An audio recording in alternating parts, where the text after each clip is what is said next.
جس قدر ممکن ہو لوگوں کے ہجوم سے بچو، اس طرح تمہارا دل سلامت رہے گا، نفس پاکیزہ رہے گا اور جسم کو آرام ملے گا۔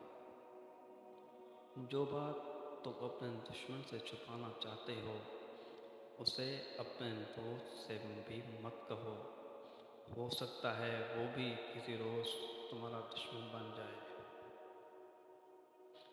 عورتوں اور بچوں سے راز کی باتیں نہ کرو اور کسی چیز میں طمع اور لالچ مت کرو۔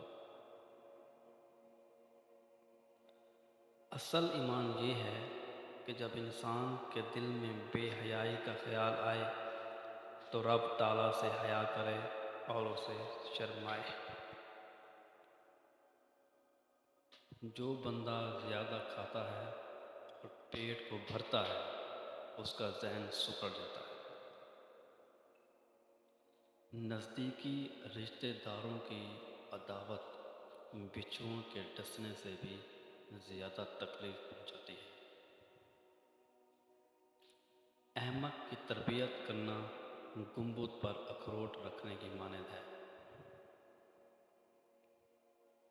حرام چیزوں اور حرام کاموں سے ہمیشہ بچتے رہو، تمہاری دعائیں قبول ہونا شروع ہو جائیں گی۔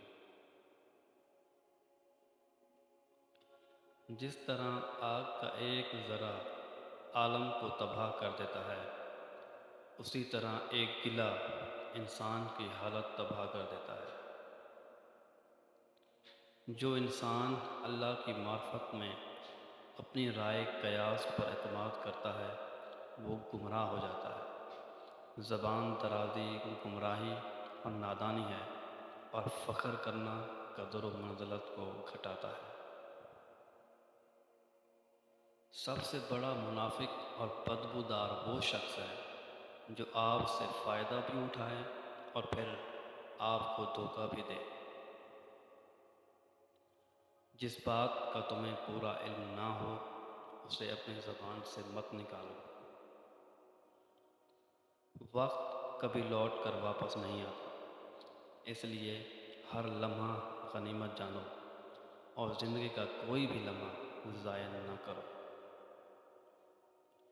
جس طرح تم اپنے حسن اخلاق سے دوست بنا سکتے ہو اسی طرح بد اخلاقی سے اپنے دوستوں کو مخالف بھی بنا سکتے ہو۔ جو شخص اپنے گرنے کا خوف رکھتا ہے وہ ظلم نہیں کرتا، اور جو آخرت کا یقین رکھتا ہے وہ وعدہ خلافی نہیں کرتا۔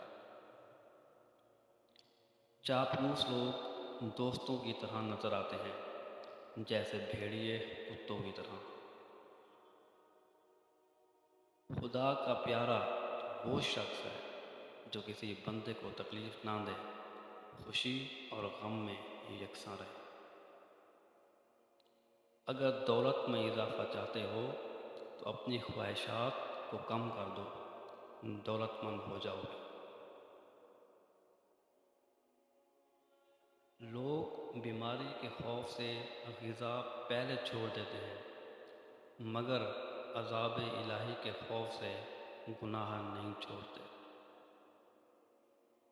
جنت کی قیمت نیک عمل ہے اور میزان عمل کے پلڑے کو نیک اعمال سے بھاری کرو۔